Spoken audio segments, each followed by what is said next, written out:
Flamingo series आलोक हिंदी पाठमाला 4 पाठ 17 पक्षी रंग बिरंगे। पक्षी रंग बिरंगे। हमारी ये दुनिया बड़ी ही रंग बिरंगी है और इसके अनेक रंगों में एक रंग जोड़ते हैं हमारे पक्षी। आपको जानकर हैरानी होगी कि हम जिन पक्षियों को आकाश में उड़ते देखते हैं वे सब एक जैसे नहीं हैं। इनके बीच अनेक प्रकार की विशेषताएं और विविधताएं पाई जाती हैं। ऐसा लगता है कि पक्षियों का अपना एक संसार है। जब हम इसके बारे में जानते हैं तो लगता है कि वास्तव में ही पक्षियों का संसार बड़ा विचित्र है। आइए कुछ विचित्र पक्षियों के बारे में बात करें। रोड रनर, आप तो नाम सुनकर ही चौंक गए। शायद आप सोच रहे हैं कि रोड रनर का अर्थ तो होता है सड़क पर दौड़ने वाला, लेकिन पक्षी तो आकाश में उड़ते हैं। ये कैसा पक्षी है? सच मानिए यह अपने नाम के अनुरूप ही काम करता है। इसे प्रायः सड़कों पर दौड़ लगाते देखा भी जा सकता है। वैसे तो यह उड़ पाने में सक्षम होता है, लेकिन यह उड़ता तभी है जब इसे शत्रु से बचना होता है या फिर पेड़ की शाखा पर बैठना होता है। यह अपने शिकार को भी दौड़कर ही पकड़ता है। जब यह अपने शिकार का पीछा कर रहा होता है तो एक बार बीच में जरा सी देर के लिए रुकता है और फिर बड़ी तीव्रता से अपने शिकार पर टूट पड़ता है। ये छिपकलियां, छोटे सांप, टिड्डे, कीट पतंगे और कभी कभी छोटे पक्षियों को भी पकड़कर चट कर जाता है। दौड़ते समय ये लगभग 30 किलोमीटर प्रति घंटा की रफ्तार भी पकड़ लेता है। इसकी गति इससे भी ज्यादा लगती है क्योंकि यह ज्यादा दूर तक नहीं दौड़ता। रोड रनर का संबंध पपीहे के कुल प्रजाति से है। इसका रंग भूरा होता है जिसमें स्लेटी रंग की झलक मिलती है। कॉमन पुअरविल, रोड रनर की भांति कॉमन पुअरविल नामक विचित्र पक्षी का निवास स्थान भी पश्चिमी, मध्य तथा उत्तरी अमेरिका के शुष्क जंगल हैं। इसका यह विचित्र सा नाम कॉमन पुअरविल इस कारण से पड़ा है क्योंकि यह एक अनोखा गीत गाता है। इप इप की आवाज करते हुए गाते समय ये किसी का भी ध्यान खींच लेता है। पेलिकन भी एक विचित्र पक्षी है। ये ऑस्ट्रेलिया में पाया जाता है। भारत में इसे हवासिल अथवा जलसिंह कहा जाता है। पेलिकन लगभग 3.5 मीटर 10 फीट लंबा पक्षी है। यह आकार में काफी बड़ा होता है। एक युवा पेलिकन के पूरे खुले पंख 3.5 मीटर 10 फीट तक फैल जाते हैं। ये बतख की तरह जल में रहता है और जब चाहे ऊंची उड़ान भी भर लेता है। यह अपना भोजन जल से ही प्राप्त करता है। इसकी लंबी और चपटी चोंच इसे अलग पहचान देती है। इसकी चोंच के नीचे एक थैली सी लटकती रहती है जिसे पेलिकन थैली कहा जाता है। इसी थैली के कारण इस पक्षी को अपना ये नाम पेलिकन मिला है। पेलिकन को बहुत अधिक भोजन की आवश्यकता रहती है। मछलियों का शिकार करने के लिए यह अपनी लचकदार चोंच का प्रयोग जाल की तरह करता है। यह अपने शिकार को ढेर सारे पानी के साथ निगलकर अपनी थैली जैसी चोंच में रख लेता है और बाद में पानी को मुंह से बाहर निकालकर शिकार को निगल लेता है। पेलिकन अपनी थैली में भोजन संग्रहित करके रखता है और आवश्यकता पड़ने पर उसी में से भोजन लेकर अपना काम चलाता है।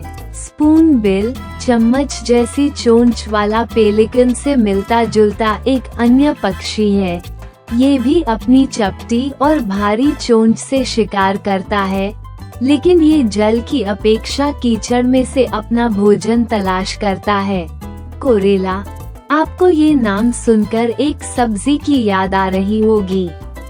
हरी कड़वी, मगर सच मानिए इसका न तो भारत से कोई लेना देना है और न ही करेले से। ये तो पक्षी है। जो देखने में तोते से थोड़ा बड़ा कबूतर जैसा दिखता है। इसका रंग प्रायः सफेद होता है। इसकी चोंच बिल्कुल तोते जैसी होती है। ये ऑस्ट्रेलिया में पाया जाता है। ये भी अपना अधिकतर समय जमीन पर ही बिताते हैं और अपनी चोंच से ये जमीन की ऊपरी सतह खोदकर कंदमूल आदि से अपना पेट भरते हैं। कोरेला में बड़ी एकता होती है। ये हमेशा समूह में ही रहते हैं, इसलिए इनका नाम भी समूह में लिया जाता है। इनका वास्तविक नाम कोकातूस है, लेकिन कोकातूस एकवचन है।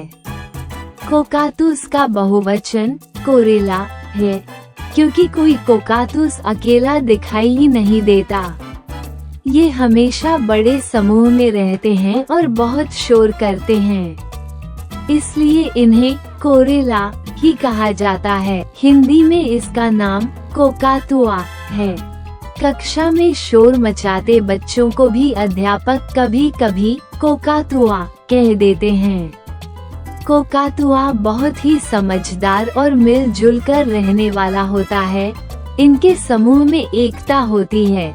जब अन्य कोरेला जमीन पर अपना भोजन ढूंढ रहे होते हैं, तो समूह के कुछ सदस्य आसपास पेड़ों पर बैठकर चौकसी करते हैं और खतरा भांपते ही अपने समूह को सूचित कर देते हैं। चलिए, ये तो थे वे पक्षी जो संसार के विभिन्न कोनों में पाए जाते हैं। आइए अब अपने देश के विचित्र पक्षियों की बात भी कर लें। हुदहुद। हुदहुद भी एक विचित्र पक्षी है। ये भारत तथा अफ्रीका में पाया जाता है। ये पेड़ों के तने पर अपनी लंबी और पतली चोंच टकराता रहता है। इसे देखकर लगता है मानो ये तने में छेद करने या उसे फोड़ने का प्रयास कर रहा हो, इसलिए इसे कठफोड़वा भी कह देते हैं। लेकिन वास्तव में ये पेड़ की छाल में रहने वाले कीड़े मकोड़ों को ढूंढकर खा रहा होता है। इसका रंग पीला भूरा होता है। इसके पंखों और पूंछ पर बिरा जैसी धारियां होती हैं और सिर पर काली धारियों वाली एक कलंगी होती है। ये पक्षी देखने में बड़ा सुंदर लगता है, लेकिन रहता गंदी जगह पर है। यह वृक्ष के तने के छेद में अपना घोंसला बनाता है, जो कि बहुत ही गंदी स्थिति में होता है। इसमें से बदबू आती रहती है और मक्खियाँ इस ओर आकर्षित होती हैं। लेकिन इसकी आवाज बड़ी मधुर और संगीतमय होती है। बटेर। बटेर एक भारतीय पक्षी है। ये लगभग पूरे भारत में पाया जाता है। उत्तर पूर्व में यह अधिक मिलता है।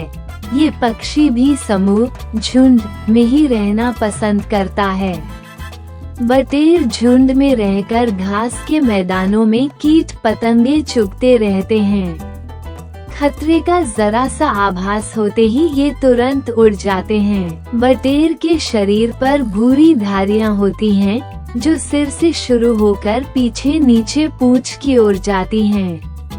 बटेर भी अपने परों से उड़ने में कम और अपने पैरों से धरती पर चलने घूमने में ज्यादा आनंद लेते हैं।